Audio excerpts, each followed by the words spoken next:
એ આદિવાસી યુવાનનો case હતો, કોઈ બોલ્યું જ નહીં. બોલો સાહેબ, આખી ઘટના હું તમને કહું. એમાં ભારતીય જનતા પાર્ટીના હરેક નેતૃત્વએ કેટલી મદદ કરી છે હું મારા આજે તમારા ચેનલના માધ્યમથી જણાવું છું, બધે હું મારા સોશિયલ મીડિયામાં જણાવતો જોઉં છું. હવે જયારે આ ઘટના બની એના 5 દિવસ પછી અમારા જે મિત્ર છે જય પટેલ નાગરાજ, જે બજરંગ દળ, તેમને આ ઘટના વિશેની ખબર પડી. એટલે એ હોસ્પિટલમાં આ યુવક પાસે, આદિવાસી સમાજના યુવક પાસે હોસ્પિટલમાં જઈને એમને એક વિડીયો બનાવ્યો.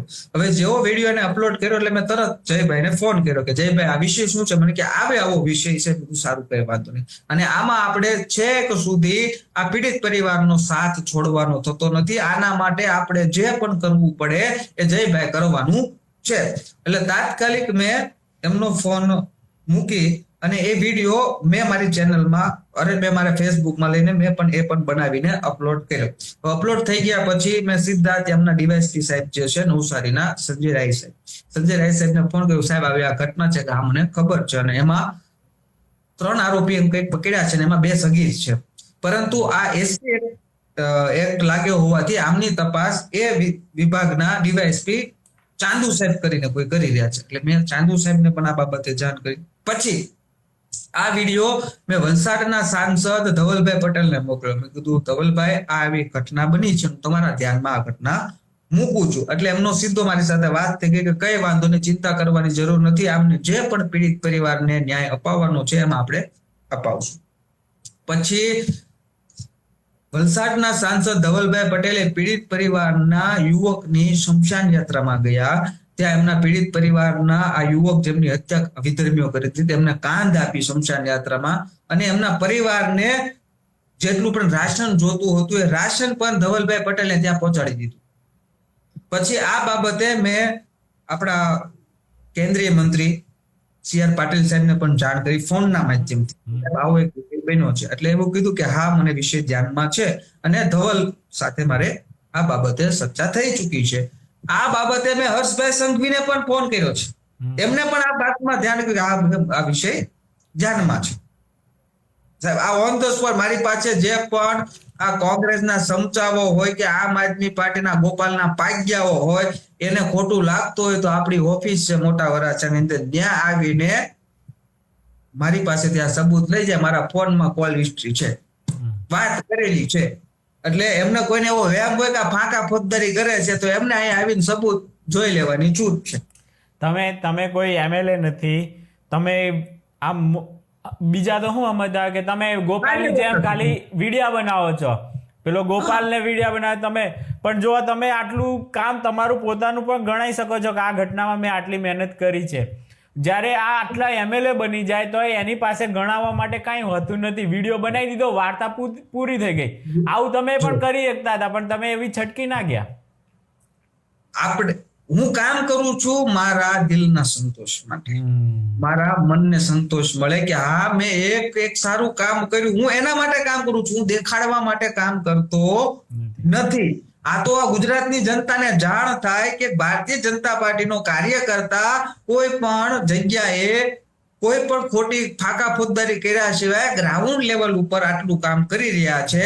અને આમ આદમી પાર્ટીના ધારાસભ્ય બનીને ખોટી સોશિયલ મીડિયામાં ફાકા ફોજદારી જો કરતા હોય તો એમને જનતાનું કામ કરવું જોઈએ, નહીં કે આવી રીતે ખોટી ફાકા ફોજદારી કરીને આ ગુજરાતની જનતાને ગુમરાહ કરવી. હું બીજી ઘટના કહું, હજી 3 દિવસ પહેલાની છે. મારી આ મોટા વરાછા જે ઓફિસ પર અત્યારે આપણું ઇન્ટરવ્યુ ચાલુ છે એ પ્લેટિનિયમ પોઈન્ટ છે, એના ખૂણા ઉપર લગભગ 3 દિવસ પહેલા રાત્રે 9 વાગે અંદરના કોલેજિયન ટાઈપના યુવકો હતા, એમના વિશે કઈક જૂની બાબતે માથાકૂટ થઈ.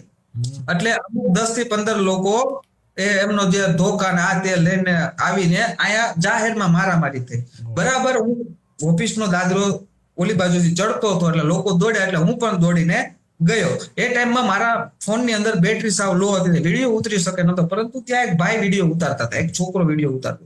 એટલે મેં તરત કીધું ને કે ભાઈ તું લાવ વિડીયો લાવ ફટાફટ હાલ. હવે એના મને તરત વિડીયો આપ્યો એટલે કેટલી મિનિટ લાગી? 1 મિનિટ લાગી. 1 મિનિટમાં એ મારામાં વિડીયો આવ્યો.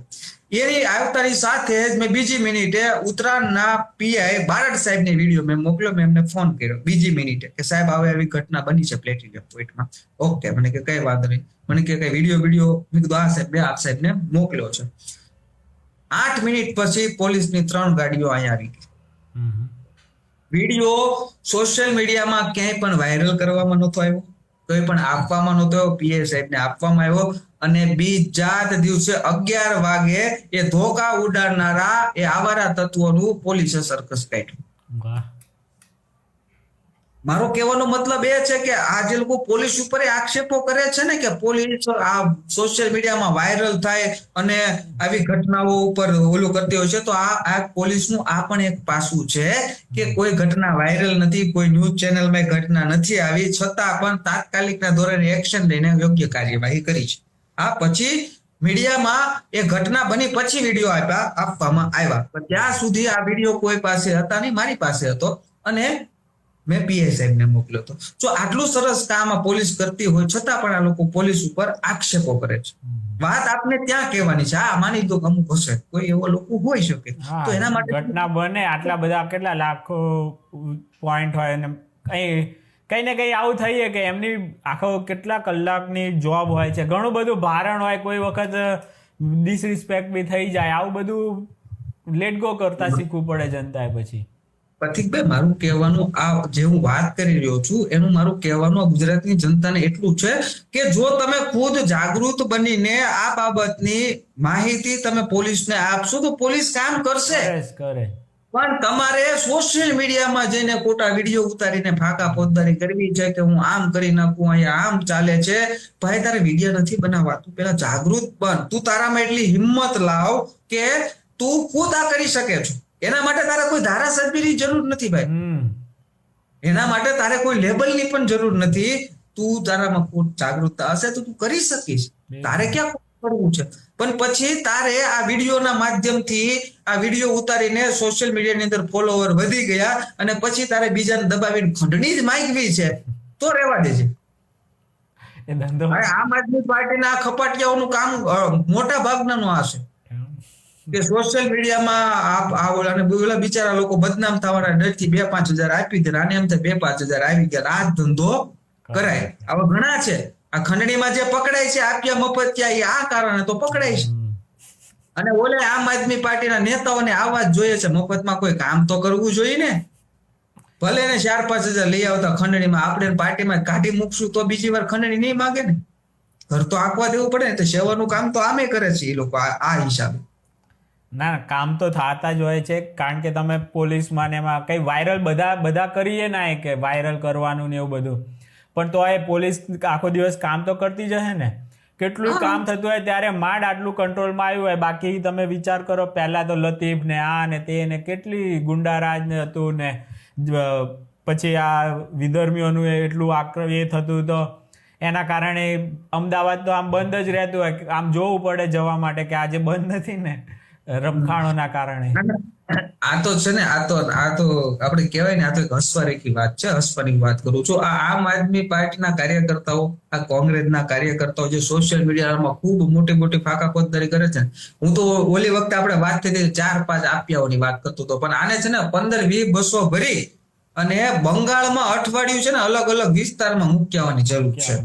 એટલે એ આ ત્રીજા દિવસે છે ને ફોન આવે કે ભાઈ અમને અહીંથી લઈ જાઓ, ગુજરાત તો 1000% કરતા સારું છે ભાઈ. હું 2 વાર ગયો છું, તમને મારો અનુભવ કરું ને, તો જેવા એન્ટર થયો ને કાર લઈને ગયો તો પોલીસે હપ્તા લીધા. ગંગાસાગર ગયા હતા અમે, તો ત્યાં 1200 રૂપિયા તોડ લીધા. બધું જ ડોક્યુમેન્ટ ને બધું જ હતું, તો પણ બોલો ભયંકર રીતે. અને તમે ગંદકી જુઓ ને તમને એમ થાય કે અહીંયા બીજી વાર ક્યારે આવું નથી. મેં એવું નિયમ લીધો કે અહીંયા આવું નથી, પણ મારી છે ને એક એપોઇન્ટમેન્ટ ત્યાં જ આવી તો મારે ફરજિયાત જવું પડ્યું. આ તો હું ઓલા 2000ની સાલ બાદ જન્મેલા મફતિયા આપ્યાઓ છે ને એને એમ જ છે કે આ આવું થઈ શકે છે, આવું હતું. એને પેલા એને શું થયું ને એ નથી ખબર કે એ સમયમાં મારો જન્મ 1991માં છું, એટલે પણ આપણા અમે જે પાર્ટી સાથે જોડાયેલા છે એમના જે પીઢ નેતા હોય જે તે સમયે એ લોકો મહેનત કરતા, હાથે બધી સ્લીપો ભરીને ખૂબ મહેનત કરીને એ લોકોએ ભારતીય જનતા પાર્ટીની સરકાર બનાવી છે. ત્યારે આ લોકો કાંઈ ગાળાગાળી નહોતા કરતા, ત્યારે આ લોકો આવા વિપક્ષમાં રહીને આવી રીતે ખોટી ફાંકા ફોજદારી નહોતા કરતા. એ જનતાનું કઈ રીતે હિત કરી શકાય એના માટે થઈને, જનતાના હિત માટે થઈને જો સત્તા પક્ષ સામે ઝૂકવું પડતું હોય તો ઝૂકવામાં માનનારા હતા. અને એના કારણે આ સંસ્કારોના કારણે ભારતીય જનતા પાર્ટી અત્યારે આ વિશ્વની સૌથી મોટી પાર્ટી છે. કારણ કે એમાં જે અમારા ભારતીય જનતા પાર્ટીના જે પીઢ નેતાઓ છે, વર્ષો જૂના કાર્યકર્તાઓ છે, કે એમને જે એમના સમયમાં સંયમિત ભાષા રાખી, એમનું સંયમિત વર્તન રહ્યું, અને એમને જે આટલી મહેનત કરી એનો ફાયદો અત્યારે અમે લઈ રહ્યા છે. હું તો એમનો આભાર માનું છું કે અગર એ ટાઈમમાં ભારતીય જનતા પાર્ટી જો આમ આદમી પાર્ટીને કર્યું હોત તો ભારતીય જનતા પાર્ટી ક્યારેય પણ વિશ્વની નંબર 1 પાર્ટી ના બની શકી હોત.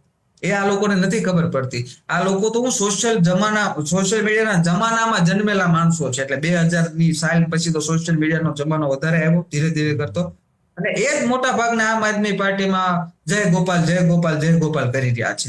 તો એ લોકોને આગળની ખબર નથી કે આ ગુજરાત કઈ પરિસ્થિતિમાં હતું, અને ભારતીય જનતા પાર્ટીનું નેતૃત્વ આવ્યા પછી આ ગુજરાત કઈ પરિસ્થિતિમાં છે એની પરિસ્થિતિ વિશેનો ખ્યાલ નથી. અત્યારે જોવો ને, ખાલિસ્તાન જેવું છે એ વખતે તો કેટલો મોટો મુદ્દો હતો ઇન્દિરા વખતે, તો એવો લાભ ઉઠાવ્યો નથી કે આ આવી તોડવા વાળી, નહીતર ત્યારે પંજાબમાં બનાવી જ શકે એ લોકોનો પક્ષ લઈને કંઈક કરે. તો આ કેમ અત્યારે પંજાબમાં કેવી રીતે બનાવી? એ વિચારધારાને એ લોકોએ સપોર્ટ કરીને બેઠા છે. તો એ લોકો હવે હમણાં જ છે, જેમ દિલ્હીમાંથી તગેડે, આમાં 5 વર્ષમાં જ હવે એમનું પાપનો ગળો ભરાઈને નીકળવાના જ છે. પણ સાંભળો પથિકભાઈ, ભારતીય જનતા પાર્ટીની આઈડિયોલોજી છે, એક વિચારધારા છે કે રાષ્ટ્ર સર્વપ્રથમ અને હિન્દુત્વ. આ એમની એક વિચારધારા છે, ને એમની સાથે ભારતીય જનતા પાર્ટી જ્યારથી બની, એની પહેલા જે સંઘ ને હતું ત્યારથી આ જ મુખ્ય એમની વિચારધારા રહી છે, અને વિચારધારા આજ દિન સુધી તોડી નથી.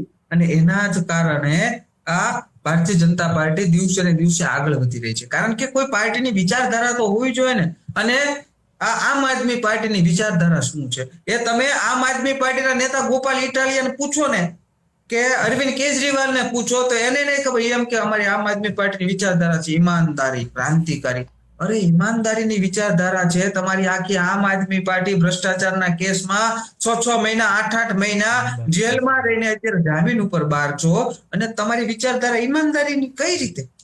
તમે જ્યારે ચૂંટણી હતી અને તમે સત્તામાં નહોતા ત્યારે તમે એવું કહેતા હતા કે અમે જો આમ આદમી પાર્ટીનો નેતા આવી નાની ગાડીમાં ફરશે, બંગલો નહીં લે, ગાડી નહીં લે, સિક્યુરિટી નહીં લે, અને તમે 52 કરોડ રૂપિયાનો શીશ મહેલ બનાવો. આ છે તમારી વિચારધારા ઈમાનદારીની? વાહ, આવી વિચારધારા તો ભાઈ કોઈને ના હોય. આ તો કોંગ્રેસની નથી આવી વિચારધારા. આ કોંગ્રેસની વિચારધારા છે, પણ એની કઈ છે કે તૃષ્ટિકરણની રાજનીતિ. એમની એ રાજનીતિ છે. એમને એક ચોક્કસ મત સાચવવાના છે. પછી એ ગાંધી પરિવારના કોઈ પણ વ્યક્તિનો ઓર્ડર આવી જાય કે આ મત આપણે સાચવવાના છે, એટલે ગાંધી પરિવાર સિવાયના કોઈ પણ કોંગ્રેસના નેતાઓમાં એવી તાકાત નથી કે એનો એ હુકમનો અનાદર કરી શકે. હુકમનો અનાદર કરે તો સાલું ધારાસભ્યો ઘર ભેગા કરી દીધા છે, સાલું સાંસદોને બોલાવાના બંધ કરી દીધા છે. શશી થરૂર હોય, અને આજે તમે ન્યૂઝમાં વાંચ્યું ઓલા દિગ્વિજયસિંહ, કોંગ્રેસનો પીઢ નેતા, નરેન્દ્રભાઈ ના, કે જુઓ આ સંઘમાં રહેલો વ્યક્તિ એ ભારતીય જનતા પાર્ટીનું જે મોટું નેતૃત્વ છે એમની આગળ જમીન ઉપર બેઠો છે, અને આજે એ માણસ મુખ્યમંત્રી બનીને વડાપ્રધાનના પદ ઉપર બેઠો છે. આવી વિચારધારા રાખો આગળ લઈ આવવાની, તો તમારો વિકાસ થાય. આવા પીઢ નેતાએ બોલવું પડે. તો આનો વિચાર તો કરો કે કોંગ્રેસ પાર્ટીની અંદર આ ગાંધી પરિવારથી આ કોંગ્રેસના નેતાઓ કેટલા કંટાળી ગયા છે. આજની ચર્ચામાં આપણે ક્યાંય છે ને પેલા કોંગ્રેસના મેઇન નેતા, અહીંયા યુવા નેતા જિગ્નેશભાઈને તો કઈ કીધું જ નહીં, એમને યાદ ના કર્યા. એમને ખોટું ના લાગવું જોઈએ. એને મારા જીગાભાઈ ખોટું લાગે એવું કામ તો મારેથી ના થાય ભાઈ. એમનું તો સન્માન કરવું પડે ને ભાઈ. આ જિગ્નેશ મેવાણી કે આ ગોપાલ ઇટાલિયા, મૂળ વાત કઈ છે કે આ લોકો હિંસક આંદોલનમાંથી નીકળેલા લોકો છે. એને અહિંસક આંદોલન ના કહી શકાય આપણે, કે જેમાં કે સરકારી સંપત્તિઓ તોડવી, સરકારને નુકસાન થાય એવા નિવેદનો આપવા, સરકાર વિરુદ્ધમાં નત નવા પ્રોપગેન્ડા ચલાવવા, અને બહારની જે પાર્ટીઓ એટલે ગુજરાત બહારની જે પણ લોકો હોય કે કોંગ્રેસ પાર્ટી હોય કે એના ફંડ સ્પેશિયલ આના માટે થઈને ગુજરાતને ડિસ્ટર્બ કરવા માટે થઈને જે આંદોલનની રચનાઓ કરવામાં આવી હોય એવા આંદોલનમાં ત્યાં નીકળેલા નેતાઓ છે. એટલે આમનું ભવિષ્ય ખૂબ લાંબુ હોતું નથી. અને જિગ્નેશ મેવાણીને પણ ખુદ ખબર છે કે મારું ભવિષ્ય લાંબુ નથી રાજનીતિક કરિયરમાં, એટલે કે ધારાસભ્ય તરીકેનું. આ છેલ્લી ટર્મ છે ભાઈની, અને વાજતે ગાજતે વડનગરની જનતા આને કાઢવાની જ છે. એટલે આને ખબર પડી ગઈ છે, પહેલેથી ખબર પડી ગઈ છે. એટલે આમની વિચારધારા કઈ રાખી? વામપંથી વિચારધારા, અર્બન નક્સલી વિચારધારા, સનાતન હિન્દુ ધર્મ વિરુદ્ધ. તો આ માણસ પહેલેથી છે. જાહેર મંચ ઉપરથી કોલર ઊંચો કરીને કહે છે કે હું હિન્દુ ધર્મને માનતો નથી, પૂજા પાઠ કરતો નથી, માળા ફેરવતો નથી. અને ઓલા એના સમચાઓ પાછા બેઠા બેઠા તાળીઓ પડે છે, વાહ જિગ્નેશભાઈ વાહ.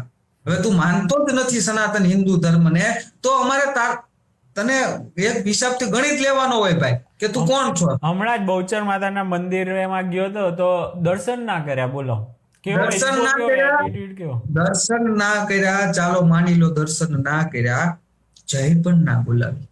એમના મંદિરના પરિસરમાં સભા કરવી અને ને બોલાવી. તો આ ગુજરાતની જનતાએ જે જિગ્નેશ મેવાણીના નામનું રટણ કરે છે ને, એ કોડાઓએ સમજી જવાની જરૂર છે કે જે સનાતન હિન્દુ ધર્મની સંસ્કૃતિનો જે માણસ ના થઈ શકે એ આપણો ક્યારે થવાનો. પછી જિગ્નેશ મેવાણીનું ઓલું રેકોર્ડિંગ જે મેં અપલોડ કર્યું હતું ખૂબ વાયરલ થયું. ઓડિયો હા બોલો એ મેં અપલોડ કર્યું હતું. એટલું બધું ભયાનક રીતે આખી ગુજરાતની અંદર વાયરલ થયું. બીજા બધા લગભગ મોટા ભાગના લોકોએ આ રેકોર્ડિંગ સાંભળ્યું હશે અને મોટા ભાગના લોકોએ આ રેકોર્ડિંગ મૂક્યું હતું. તેમાં સ્પષ્ટ રીતે આ ગુજરાતના દલિત સમાજના લોકોએ સમજી જવું જોઈએ, આ ગુજરાતની જનતાએ સમજી જવું જોઈએ કે જ્યારે તમે એ વ્યક્તિને મત આપ્યો છે, તમે વડગામમાંથી એને ધારાસભ્ય બનાવ્યો છે, જે જગ્યાએથી તમે ધારાસભ્ય તમે પોતાનો મત માટે આપ્યો, અને જ્યારે તમારે મુશ્કેલી પડી, તમારા સમાજના વ્યક્તિને મુશ્કેલી પડી ને મુશ્કેલી લઈને તમે એની પાસે ગયા છો, ત્યારે આ જિગ્નેશ મેવાણી એ ભાઈને એવું કહે છે કે સામે તો મોમના એવું કંઈક કીધું, વિધર્મી એટલે રેકોર્ડિંગમાં છે મોમના, એટલે કે સામે વિધર્મી છે. જો હું એમને તમારી સમસ્યા બાબતે કંઈક કહેવા જઈશ તો આ જિગ્નેશ મેવાણી હારી જશે, તો 5000 વોટે નહીં મળે. તો તમે કહેતો એની પાસે એની હામો પડવું તો જિગ્નેશ મેવાણી આવતી વખતે ચૂંટણી ના લડે, તમે એવું માનો કરવા માંગો છો? અરે વાહ વાહ જીગા વાહ. એક નેતા તરીકેની ફરજ શું હોય કે જે સાચું હોય, જો તમે આને ફોન કર્યો એ સાચો હોય તો એનો પક્ષ લેવો જોઈએ કે આમ પછી પેલાનો. કદાચ એ સાચો હોય એવું પણ બની શકે કે આપણો જાતિવાળો જ છે એટલે એ સાચો હોય એવું પણ ના હોય. પણ અંદર ઉતર્યા વગર ડાયરેક્ટ સીધું જ કહી દીધું કે પેલો વિધર્મી છે, તો એ તો આપણી વોટ બેંક છે કે એ વોટ બેંક ને અસર થવી ના જોઈએ. પાછું પતિકભાઈ એમ ચોખ્ખું બોલી રહ્યો છે કે જો હું આવી રીતે બધાને પાડવા એ લોકોને જાવ તો મારે આવનારી ચૂંટણી ને લે મને 5000 મતે ના મળે. એટલે આનો મતલબ એવો થયો કે મૂર્ખા છે, એની જાતિવાળા મૂર્ખા જ સમજતો હશે કે આ તો આપશે જ ક્યાં જવાના છે, મારે રાજી રાખવા જ પડે, એ ગમે એવું ખોટું કરે તો એ આંખો બંધ કરી નાખવાની. અને એને ખબર છે કે એ મત નહીં આપે એટલે જિગ્નેશ મેવાણી 10,000 મતથી હારી જાય, 15,000 મતથી હારી જાય, 20,000 મતથી હારી જશે. અને આ નસીબ હતા થોડા ઘણા કે અમને થોડોક એને આ અમુક સત્ય એનું બહાર આવવાની હશે એટલે એ ભાઈ જીતી ગયો. નહીં, આ માનસિકતા હોય ક્યારેક તો બહાર આવી જ જાય ને, ક્યાં સુધી તમે ઢાંકી રાખી શકો આવી માનસિકતાને? અને પાછો હજી તો મારે વિડીયો બનાવવાનો છે, પણ આપણી ચેનલના માધ્યમથી એમને કહી દઉં છું, મોટા ઉપાડે આવ્યો તો જિગ્નેશ કે એફટીન ફાઇલ ખુલવાની છે ને આમનું નામ છે ને તેમનું નામ છે ને આ રાજીનામું આમ આપી દેશે ને તેમ આપી, બહુ ઉપાડો લીધો. પાછા હારો તો આ આમ આદમી પાર્ટીના ગોપાલના પાઈ ગયા હોય સોયટા, એફટીન ફાઇલ સમજાવો તો સોયટા જ હતા. એ 20 તારીખે વહી ગયા 27 હાથ દીના માણા વૈયા ગયા, પણ હજી નામ ખુલ્યું નથી, હજી રાજીનામું આપ્યું નથી. અમને તો ખબર જ હતી પણ કીધું હે ને હજી 3 દીની રાહ જોઈ લી, 10 દી આપ્યા. 10 દી પછી જિગ્નેશ મેવાણીની એવી મજા લેવામાં આવશે કે જિગ્નેશ મેવાણીને ખુદ મનથી એવું થઈ જશે આ કરતા વિડીયો ન બનાવ્યો હોત ને તો સારું હતું. સમય છે અને ઇન્ટરનેશનલ મુદ્દામાં બહુ હોય, કારણ કે વડગામમાં તો કામ કર્યું ના હોય, અહીંયા કાંઈ ના હોય, પેલું કે આમ પડી જશે, હવે તો આવું આવવાનું છે ને તે હાવ બનાવી નાખે. હવે ભાઈને તમે લઈ પાડો થોડાક. પછી પથિકભાઈ આમનું આ હમણાં સડાસડી હાલતી હતી ગોપાલ ઇટાલિયા ને જિગ્નેશ મેવાણી, કોણ વધારે હર્ષભાઈ સંઘવીને બદનામ કરી શકે, આ ગાળો આપી છે કે બધા આ બે સડાસડી માલતા હતા. બોલો, જનતાના કામ કરવાના બદલે કોણ વધારે બદનામ કરી શકે એની સડાસડી આપના કોંગ્રેસના નેતા એવા હતા. એટલે જિગ્નેશ મેવાણી ફાકા ફુદ્દરીમાં તો આવે છે. ગોપાલને વધે હોય પાછો તો કે ચેલેન્જ આપ્યા, તમે વિડીયો જોયો હશે કે હાલ તું અને હું આ ભારત દેશની ગલીઓમાં નીકળીએ, ઓકાત કોની કેટલી છે ખબર પડી જાય. બીજા જ દિવસે કોંગ્રેસના પ્રમુખ અમિત ચાવડા, ગેનીબેન ઠાકોર, કોંગ્રેસના બધા નેતાઓની વડગામની અંદર સભા હતી. 15 જણા જોવા આવ્યા, સાંભળવા આવ્યા બીજા જ દિવસે. એટલે પછી ખબર પડી ગઈ અમને, ભાઈ જિગ્નેશ મેવાણી તારી ઓકાત આટલી છે. હા, તું આ દેશની ગલીઓમાં ઓકાત દેખાડવા માટે થઈને નીકળે ને તો તારી પાછળ જે આવવા વાળા છે ને એ તારી જ જેવા વામપંથી વિચારધારા ધરાવનારા લોકો આવે, તારી જ જેવા અર્બન નક્સલી વિચારધારા ધરાવનારા લોકો તને સાથ આપવા આવે, અને તારી જ જેવા સનાતન હિન્દુ ધર્મ વિરુદ્ધ જે નાસ્તિકો છે ને એ જ તારી હારે તારી આગળ પાછળ આવે. અને તમારી બધાની ઓકાત શું છે એ આખી આ ગુજરાતની જનતાને તો ખબર છે, પણ આખા દેશની જનતાને પણ ખબર છે કે તમે અર્બન નક્સલીઓ, તમે વામપંથીઓ, તમે સનાતન ધર્મ વિરોધીઓ જે છો એમની ઓકાત શું છે. એટલે ઓકાતની વાત જિગ્નેશ મેવાણીએ ક્યાંય ના કરવી જોઈએ. 3000 મતથી જીતનારા લોકોને ઓકાત, 4000 મતથી જીતનારાની ઓકાત શું હોય એ એને જાહેર મંચ ઉપરથી ના કહેવાનું હોય. લોકોને ખબર પડી જ જાય કે ભાઈ આપણી શું ઓકાત છે. એટલે જિગ્નેશને એમ હોય કે ગોપાલ કે આવી રીતે ફેમસ થયો હર્ષભાઈને ગાળો દઈ દઈને, તો હું એ અજમાવું તો ખાસો ફેમસ થયો તો એમ તો પાછો પાછો આ લોકોની માનસિકતા આપને ક્યારે ખબર પડી છે ખબર? પાછા ફાકા ફોદરી કે જો સોશિયલ મીડિયામાં તમને કેટલી ગાળો પડી રહી છે, હર્ષ સંઘવી કેટલી ગાળો પડી રહી, એટલે ઈ જો ને તને કેટલી પડે પેલા તો રેકોર્ડ બનાવેલો છે ગાળો ખાવાનો. અને પણ કદાચ ધારો કે એમને ગમે એટલી ગાળો પડતી હોય પણ તું તે કેટલું કામ કર્યું છે, તારી પાસે કોઈ ફોન કરે છે તો તું છટકી જાય છે કે મારે વોટ બેંક સાચવવાની છે. જવાબ આપતા આ લોકોને શરમ કેમ આવતી નહીં? કોઈ તમને ફોન કરે છે કે મારે આવી તકલીફ છે જિગ્નેશભાઈ, તો આવો માણસ કેટલી હદે નીચ કક્ષાનો કહેવાય કે એને એમ કહે છે કે એ તો મારી વોટ બેંક છે, એને મારે કાંઈ ના કહેવાય. અરે ચોખ્ખું બોલે છે, ચોખ્ખું સંભળાય. આ મૂર્ખા કહેવાય ને. દલિત ભાઈઓ આપણે એમને હવે ખબર પડી જોઈએ કે આવા માણસને બનાવે એના કરતા ભાજપનો કોઈ પણ હશે તો એરે કમસે કમ આપણી હાથે તો ઉભો રહેશે ને ગમે ત્યારે જરૂર પડે તો. હા, અને જિગ્નેશ મેવાણીનું આ રેકોર્ડિંગ ચૂંટણી સમયે આ જિગ્નેશ મેવાણીના જેટલા મતથી જીતો છે ને ડબલ મત કાપશે, હું તમને આજે ગેરંટી સાથે કહું છું. જિગ્નેશ મેવાણીને વડગામના એ ના જે લોકો પછવાડે લાત મારીને કાઢી મૂકવાના છે ને. આટલું તો ઓડિયોમાં પકડાણું, બીજું કેટલું હશે એ તો હજુ પકડાણું નથી, એ લોકોને તો ખબર જ હશે ને. આ તો એક ઓડિયો તમારા સુધી આવી, બાકી કેટલું એ લોકોએ સહન કર્યું હશે કે આણે કઈ કામ નથી કર્યા, બધી જાતનું એ બધું બહાર નથી આવ્યું. એના પાપ એને જ નડવાના છે ને. હા, પણ એ જ છે ને. હવે જિગ્નેશ મેવાણી જે દેશ વિરોધી કૃત્ય કરનારા લોકો હોય, ભારત તેરે ટુકડે ટુકડે હોગે એવા નારા લગાડનારા લોકો હોય, એમની સાથે સ્ટેજ શેર કરતો હોય, એમના વખાણ કરતો હોય, અને જો તમને આ જિગ્નેશ મેવાણી એવો સારો માણસ દેખાતો હોય તો હું તો એમ માનું છું તમારાથી મોટો મૂર્ખો કોઈ માણસ નથી. દેશ વિરોધી લોકોની સાથે બેસવા વાળો માણસ તમને સારો લાગતો હોય તો તમે મૂર્ખાઓ છો. તમારે મગજના ડોક્ટર પાસેથી સલાહ સૂચન લઈને દવા લેવાની જરૂર છે. એટલે તમારા મગજમાં થોડી કેટલી તો ઓલી આવે કે ભાઈ આ ઘણી હારે બેસી રહ્યો છે. ભારતીય જનતા પાર્ટીએ ક્યારેય પણ આ રાષ્ટ્રને નુકસાન થાય, આ હિન્દુત્વને નુકસાન થાય એવું કાર્ય કર્યું નથી, અને ભારતીય જનતા પાર્ટી આવનારા સમયમાં કરવાની પણ નથી.